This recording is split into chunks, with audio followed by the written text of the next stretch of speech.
श्री हरि। मैं सोनम गुप्ता स्वागत करती हूँ आप सभी लोगों का मेरे चैनल में। दोस्तों, आज की वीडियो में हम जानेंगे माँ वैभव लक्ष्मी के व्रत की नियम विधि, साथ में बहुत महत्वपूर्ण बातें। इसी के साथ जब हम वैभव लक्ष्मी व्रत करते हैं, क्योंकि ये जो व्रत है वो संकल्प करके किया जाता है, तो संकल्प जब हम करते हैं 11 या 21 दिनों का, तो उस समय यदि हमारा पीरियड आ जाता है तो उस समय हम पूजा कर सकते हैं, नहीं कर सकते हैं। इसके साथ ही यदि हमें कहीं यात्रा पे जाना है या किसी शादी पार्टी फंक्शन में जाना है, तो उस समय ये व्रत हमें करना चाहिए या नहीं करना चाहिए। सारी महत्वपूर्ण बातें आज की वीडियो में मैं आप लोगों से शेयर करूंगी, तो वीडियो के अंत तक बने रहिएगा। मैं मेरे आराध्य श्री लक्ष्मी नारायण को मैं कोटि कोटि प्रणाम करती हूँ, मैं उनको कोटि कोटि नमस्कार करती हूँ। तो चलिए दोस्तों, शुरुआत करते हैं कि माता वैभव लक्ष्मी का व्रत जो है वो किसको करना चाहिए। सबसे पहले तो मैं कहना चाहूंगी कि माता वैभव लक्ष्मी का जो व्रत है वो उन्हीं को करना चाहिए जिनको माता लक्ष्मी पर विश्वास है, जिनको लगता है कि माता लक्ष्मी के बिना पूरी दुनिया अधूरी है या पूरी दुनिया में कुछ भी नहीं है। तो उन्हीं लोगों की ये व्रत करना चाहिए, यानी जिसको माता लक्ष्मी से प्रेम और स्नेह हो वही ये व्रत कर सकते हैं।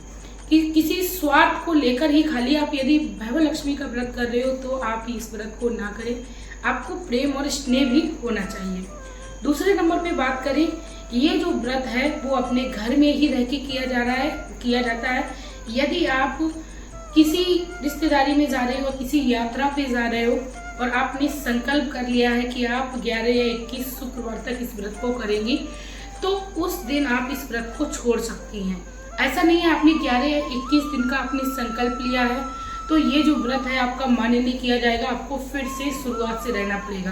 पर ऐसा नहीं है, आप यदि कहीं जा रहे हो तो उस दिन आप व्रत को छोड़ दीजिए, क्योंकि इस व्रत का नियम होता है कि ये जो व्रत है वो आपको अपने घर पर ही करना है। अपने घर की बनी हुई वस्तुओं को ही पूजा में लेना है या अपने घर की चीज़ों से ही पूजन विधि संपन्न करनी है। तो ये चीज़ क्लियर हो गई कि यदि आप कहीं जा रहे हो यात्रा पर, शादी में, अपनी रिश्तेदारी में, या कहीं बहुत ज़रूरी काम है, मार्केट जा रहे हो, उस दिन आप पूरे दिन घर में नहीं आ पाओगे, तो आप अपना व्रत ये छोड़ सकती हैं। अगले शुक्रवार को आप इस व्रत को फिर से रहना शुरू कर दें। ठीक है, ये चीज़ क्लियर हो गई। दूसरे नंबर पे बात करें, इस व्रत को यदि पीरियड आ गया है तो हमें करना चाहिए या नहीं। तो मैं कहना चाहूँगी कि जब हम पीरियड से होते हैं तो उस समय हम पूरे अशुद्ध होते हैं, तो पीरियड के दौरान भी ये वैभव लक्ष्मी का व्रत नहीं करना चाहिए, क्योंकि शाम 4 बजे के बाद माता वैभव लक्ष्मी का व्रत पूर्ण विधि के साथ किया जाता है। एक पटा लगाया जाता है, सामने बैठा जाता है, माँ को पूजन इत्यादि किया जाता है, भोग लगाया जाता है, आरती की जाती है, उनको कुमकुम लगाया जाता है। यानी जब तक हम इन सारी क्रियाओं को पूरा नहीं कर पाते हैं तब तक ये व्रत जो है हमारा पूर्ण नहीं होता है। तो इसीलिए पीरियड के दौरान यदि हमारा पीरियड शुक्रवार के समय में चल रहा है तो हमें ये व्रत उस दिन छोड़ देना चाहिए। ठीक है, तो पीरियड के दौरान आपको ये व्रत नहीं करना है। पीरियड से जैसे ही आप फ्री होते हो उसके नेक्स्ट फ्राइडे में आप व्रत शुरू कर सकती हैं। ठीक है, इसके बाद बात करते हैं कि यदि आपके परिवार में, आपके घर में किसी बच्चे का जन्म हो गया, तो उस समय जैसा कि क्या होता है कि टाइमिंग थोड़ा लंबा हो जाता है। काफ़ी लोग विचार करते हैं कि जब तक सवा महीना नहीं हो जाता है तब तक पूजा पाठ नहीं शुरू की जाती है, और काफ़ी लोगों के यहाँ 11 दिन बाद जब जैसे ही पूजा शुरुआत हो जाती है तो सभी लोग करने लगते हैं। यानी कुल मिला के जब आपकी घर की पूजा शुरू हो जाए तभी आप इस वैभव लक्ष्मी का व्रत को कर सकते हो, क्योंकि वैभव लक्ष्मी का व्रत पूरी शुद्धता और पवित्रता के साथ किया जाता है।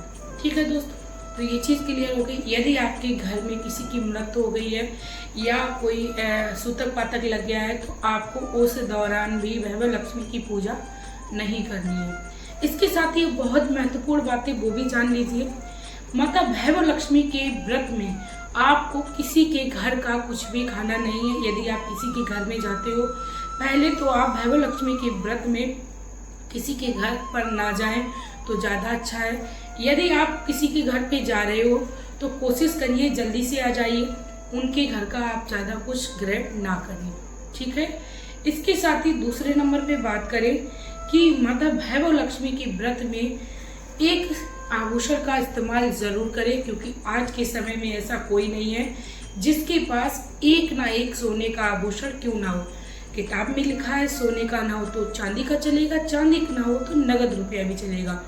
तो कोशिश करिए सोने के आभूषण को आप रखिए। इसके साथ ही वैभव लक्ष्मी का व्रत करते समय आपको इस बात को भी ध्यान में देना है कि आप पूरे दिन तन से ही आपको पवित्र नहीं होना है, बल्कि मन से भी पवित्र होना है। जी हाँ दोस्तों, इसका फल तभी मिलता है। और माता वैभव लक्ष्मी वास्तव में वैभव देने वाली हैं। इनका जो असर है या इनका जो कह सकते हैं स्वरूप है, जिसने समझ लिया वो तो फिर अपने आप में माता वैभव लक्ष्मी की कृपा को मुख से वर्णन करने से रहता ही नहीं है।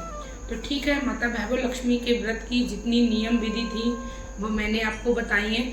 इसके साथ ही पूजन विधि आप चाहते हो तो प्लीज़ कमेंट करिए, मैं आप लोगों के लिए पूजन विधि डालूंगी।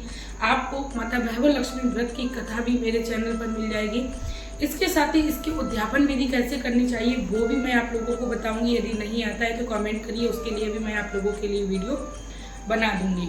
दोस्तों, शुक्रवार का व्रत बहुत ही सुंदर व्रत है ये माता वैभव लक्ष्मी का। इस व्रत को करने से घर में अन्न धन संपत्ति की कभी कमी नहीं होती है। माता लक्ष्मी सदैव श्री हरि के साथ घर में निवास करती हैं, और जिस घर पर भी माता लक्ष्मी की कृपा हो जाती है उस घर में किसी भी चीज़ की कमी नहीं रहती है। तो चलिए दोस्तों, मिलते हैं नई माता लक्ष्मी की कथा के साथ या नई माता लक्ष्मी की जानकारी के साथ। तब तक के लिए हंसते रहिए, मुस्कुराते रहिए। माता लक्ष्मी आपके घर के भंडार को भरे रखे। जय मां लक्ष्मी।